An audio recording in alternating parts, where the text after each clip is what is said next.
안녕하세요. 저는 32년간 조그만 문구점을 운영하다가 65세에 은퇴한 박영숙이라고 합니다. 혹시 오늘도 내 통장에 남은 돈을 보며 깊은 한숨을 쉬셨나요? 사실 저도 그랬습니다. 30년 넘게 일했는데 통장에 남은 건 고작 2,800만 원. 그리고 가슴 깊숙이 박힌 후에 왜 그땐 그렇게까지 했을까? 사람들은 자식에게 쓰는 돈은 절대 아깝지 않다고 말합니다. 예전에 저도 그랬어요. 하지만 나이 들어보니 그 말엔 함정이 있었습니다. 사랑이라는 이름으로 건넨 돈이 결국 내 노후를 송두리째 무너뜨릴 수도 있다는 사실을요. 오늘은 제가 직접 겪은 이야기를 바탕으로 65세 이후 절대로 쓰면 안 되는 돈 5가지에 대해 말씀드리려 합니다.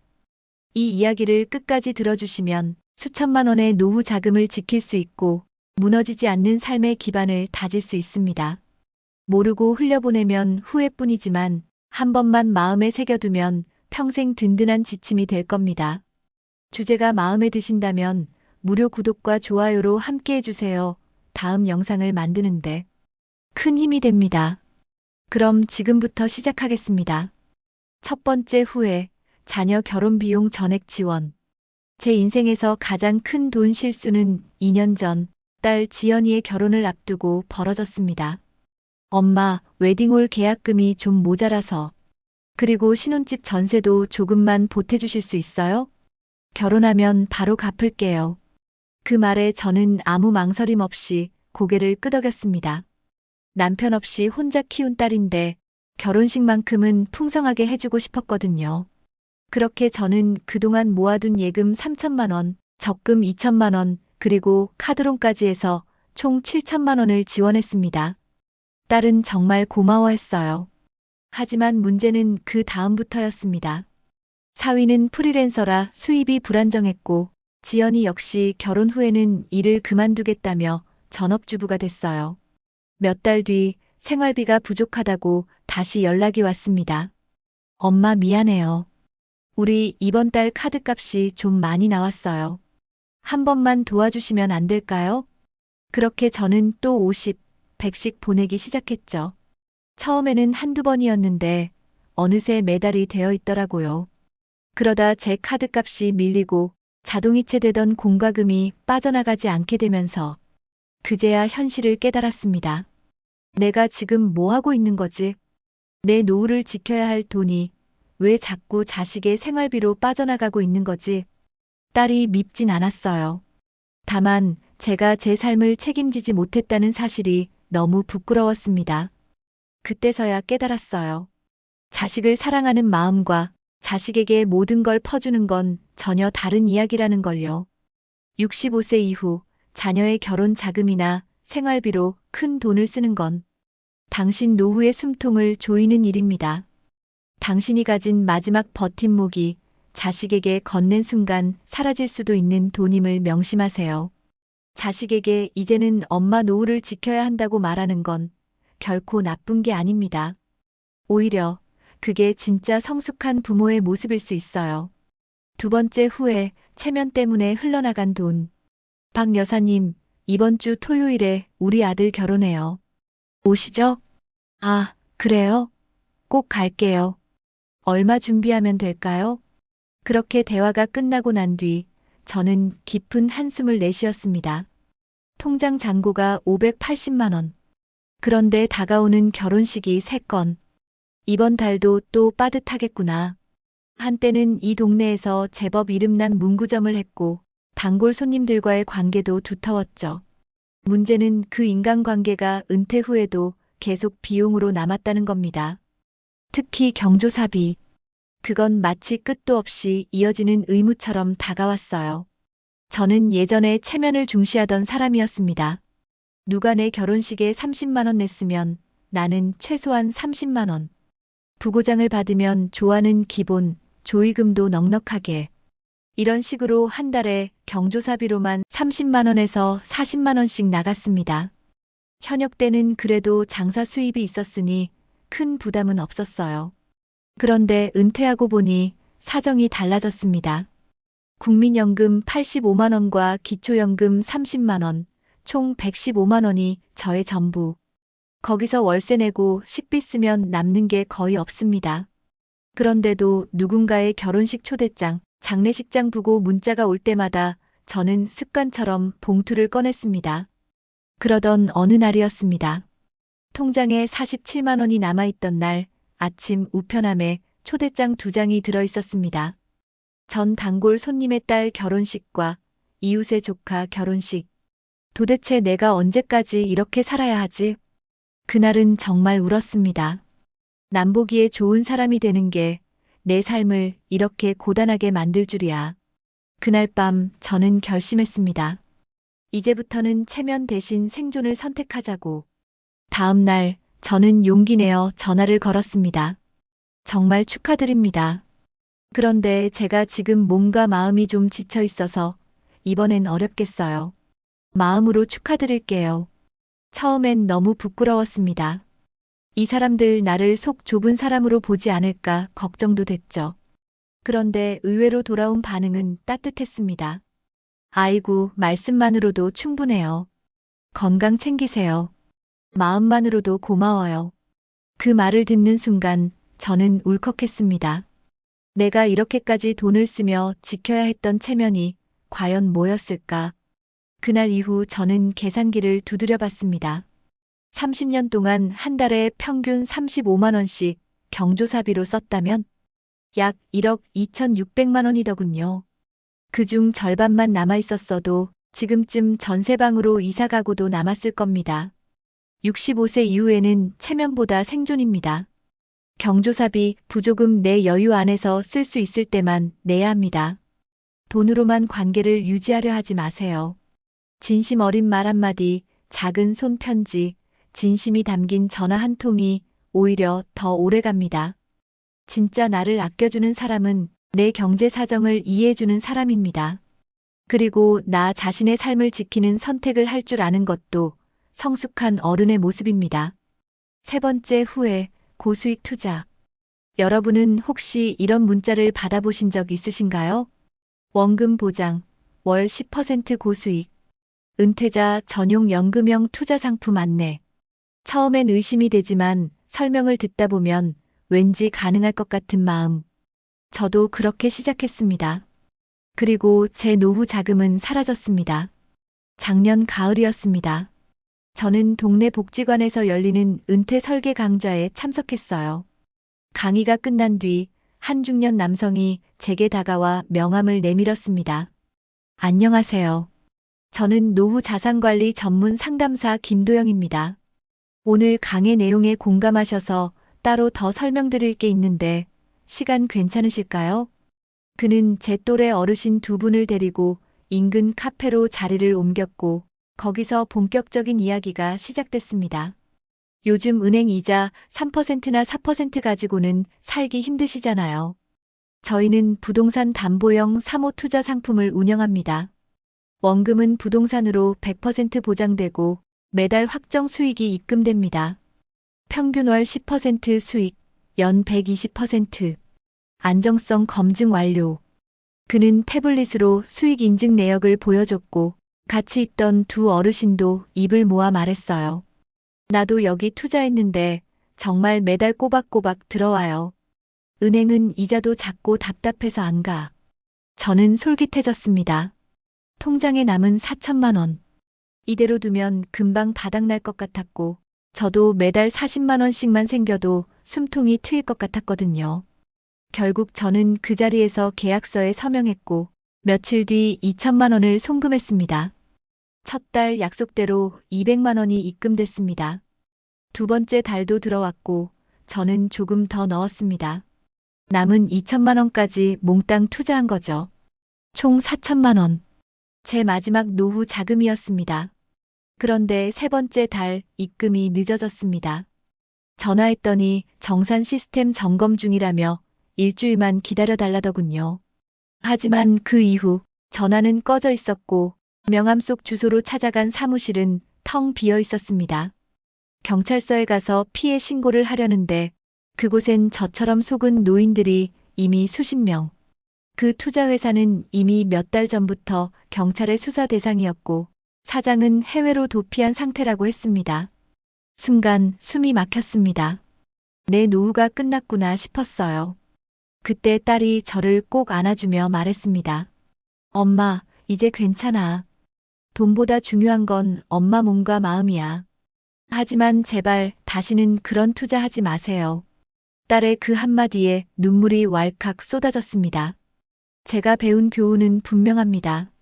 월 10%, 연 100% 넘는 수익률을 보장하는 투자? 그건 사기입니다. 그럴듯한 명함, 정장을 입은 상담사, 수익 인증 내역. 그 어느 것도 진짜를 보장해주지 않아요. 노후의 돈은 늘리는 것보다 지키는 것이 더 중요합니다. 은행 이자가 작다고 불만 가질 게 아니라 그 안정성에 감사할 줄 알아야 했어요. 65세 이후 당신의 돈을 노리는 사람은 많습니다. 그들은 고수익, 안정성, 정부 인증 같은 달콤한 말을 내세웁니다. 하지만 기억하세요. 높은 수익률은 높은 위험을 뜻합니다. 이건 금융의 기본 원칙입니다. 노후 자금은 느리더라도 확실한 곳에 두세요. 국민연금, 우량은행 상품, 정부 보장 채권 등 검증된 금융기관 외에는 절대 믿지 마세요. 네 번째 후회, 약이 아니라 믿음의 중독. 엄마, 이거 또 샀어? 지난달에 사놓은 거 아직도 반이나 남았잖아. 딸이 제 약 서랍을 열어보고 말했을 때 저는 아무 대꾸도 할 수 없었습니다. 그저 웃으며 말했죠. 이건 뇌에 좋은 거고, 이건 혈관 청소해주는 거야. 이거 안 먹으면 불안해서. 제 아침은 알약으로 시작했어요. 비타민 B, 프로폴리스, 아연, 칼슘, 철분, 홍삼, 유산균. 종류만 20가지가 넘었습니다. 하루에 먹는 알약수가 15개. 한 끼보다 더 많았죠. 시작은 단순했습니다. TV에서 50대 이후 치매 예방엔 루테인. 홈쇼핑에서 이제는 뼈가 자산입니다. 칼슘 한 병 6개월분. 카카오톡 단체방에서는 이걸 안 먹으면 당신도 위험합니다라는 제목의 영상이 수시로 올라왔습니다. 그런 글을 볼 때마다 이걸 안 먹으면 나만 늙고 병드는 거 아닐까 하는 불안이 찾아왔어요. 그래서 한 가지, 또 한 가지 사다 보니 어느 순간 집 한쪽 서랍장이 전부 영양제로 가득 찼습니다. 제가 그 현실을 마주하게 된 건 작년 정기 건강검진 때문이었습니다. 의사가 말했죠. 박영숙님 간 수치가 높게 나왔습니다. 혹시 드시는 약이나 보조제 많으신가요? 저는 그제야 가방에서 약봉투를 꺼내 보여줬고 의사는 말없이 고개를 저었습니다. 이 중 상당수는 함께 복용하면 간에 무리가 갈 수 있어요. 그리고 일부는 약효가 겹쳐 과잉 섭취 위험이 있습니다. 그 말을 듣는 순간 얼굴이 붉어졌습니다. 내 건강을 지키려 했던 행동이 오히려 내 몸을 해치고 있었다는 사실이 너무 충격이었어요. 집에 돌아와서 계산기를 두드려 봤습니다. 은퇴 후 3년간 건강기능식품에 쓴 돈이 약 1,300만 원. 국민연금보다 더 많이 투자한 셈이었죠. 게다가 대부분의 제품은 6개월 묶음 할인이라는 말에 혹해서 한꺼번에 결제했기에 중도에 끊기도 아까워 먹어야만 했습니다. 그래서 저는 결심했습니다. 이제는 영양제보다 식탁을 먼저 챙기기로요. 아침엔 달걀과 두부, 점심엔 채소 위주의 반찬, 저녁엔 소량의 고기와 과일. 딸이 추천한 유산균 하나와 비타민 D 한 알만 남기고 나머지는 정리했습니다. 그리고 놀랍게도 그때부터 속이 더 편해졌고 소화도 잘 됐습니다. 3개월 뒤 재검진에서는 간 수치도 정상이 되었고요. 65세 이후 건강에 불안감을 느끼는 건 당연합니다. 하지만 그 불안을 틈타 상업적으로 유도되는 영양제 소비, 그게 바로 또 하나의 함정입니다. 내 몸을 위해 투자한다는 말은 듣기 좋지만 그 투자가 실제로 건강을 해칠 수 있다는 걸 기억하세요. 약은 의사가 권할 때만, 건강기능식품은 최소한으로, 그리고 매일 걷기, 좋은 식사, 수면 습관이야말로 가장 확실하고 값싼 건강법입니다. 5번째 후에 건강은 돈으로 해결할 수 있다는 착각. 작년 겨울 저는 생애 처음으로 응급실에 실려갔습니다. 계단을 내려가다 발을 헛디뎠고 그대로 허리를 부딪히며 굴러 떨어졌죠. 놀란 이웃이 119를 불렀고 저는 허리뼈에 금이 간 채 병원으로 향했습니다. 박영숙님, 골밀도가 심각하게 났습니다. 근육량도 많이 줄어드셨고요. 이대로 가면 다음 낙상엔 회복이 어려울 수도 있습니다. 의사의 말에 눈앞이 깜깜해졌습니다. 사실 저는 건강에 무척 신경을 쓴다고 자부했습니다. 건강보험 VIP 검진은 매년 받고 의심스러운 증상이 있으면 바로 대학병원 예약. 보약도 꾸준히 먹고 있었고 병원에서 추천하는 건강기능식품도 아낌없이 구입했어요. 하지만 문제는 그 모든 건강 소비가 몸을 움직이지 않고 앉아서 할 수 있는 것들이었다는 겁니다. 걷지 않았고 쪼그려 앉는 것도 힘들다며 피해 다녔으며 나이 들면 무릎 나가라는 말에 아예 계단도 피했습니다. 병원에선 이렇게 말했습니다. 박영숙님, 약이나 주사보다 먼저 하셔야 할 건 운동입니다. 하루 30분이라도 걷지 않으시면 앞으로는 더 자주 넘어지실 거예요. 그날 집에 돌아와 누워 있으면서 저는 제 삶을 되돌아봤습니다. 보약에 쓴 돈만 2년간 800만 원. 그 외 건강검진, 병원비, 마사지 기계 등 합치면 1,500만 원이 넘었어요. 그런데 정작 운동화 하나 사서 걷는 일엔 무릎 아파서라며 미뤘고 근력 운동은 내 나이에 무슨 일하며 외면했습니다. 결국 제가 깨달은 건 이겁니다. 진짜 건강은 스스로 움직이지 않으면 절대 지켜지지 않는다. 그리고 아무리 돈을 쏟아도 약으로는 내 몸을 바꿀 수 없다. 그 후 저는 동네 보건소에서 운영하는 노인 체조 프로그램에 등록했습니다. 처음엔 팔을 드는 것도 버거웠고 걷기 운동 10분만 해도 숨이 찼지만 포기하지 않았어요. 매일 새벽 6시 동네 공원으로 나갔습니다. 일주일엔 10분 걷기, 2주일엔 15분 걷기 가벼운 스트레칭, 3주차엔 계단 한층 오르기를 추가했어요. 한 달, 두 달이 지나자 허리 통증도 덜해졌고 무릎도 조금씩 버티기 시작했습니다.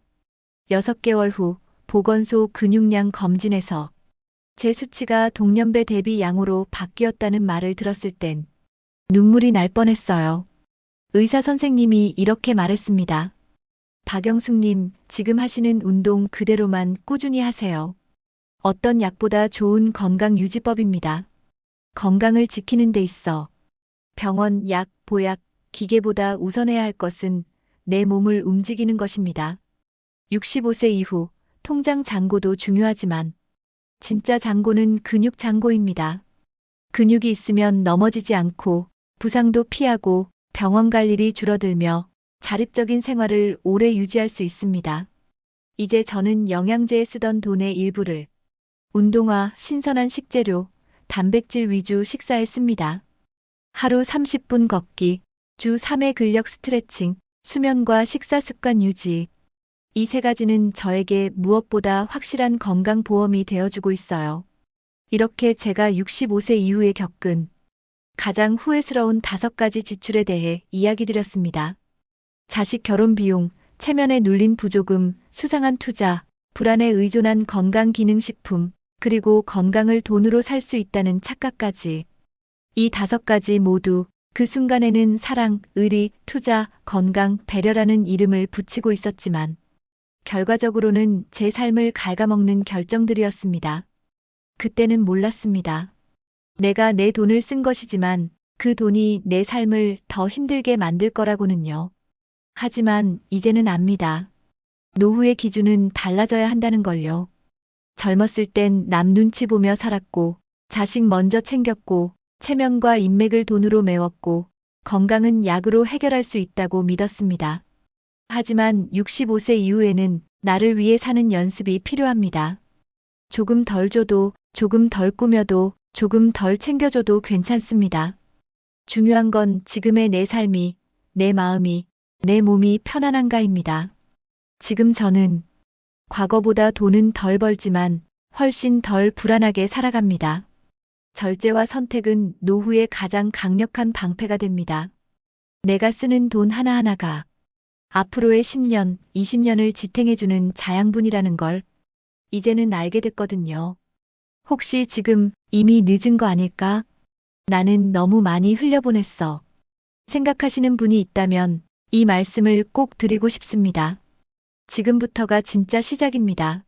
삶은 언제든 바뀔 수 있고, 우린 다시 나를 챙길 수 있습니다. 돈보다 중요한 건 나를 아끼는 마음입니다. 그 마음만 있다면 여러분의 노후도 분명 달라질 수 있습니다. 오늘 이야기 어떠셨나요? 영상을 보며 느꼈던 감정을 댓글에 적어주세요. 좋은 영상으로 보답하겠습니다. 영상이 하루의 보탬이 되셨다면 구독과 좋아요 부탁드려요.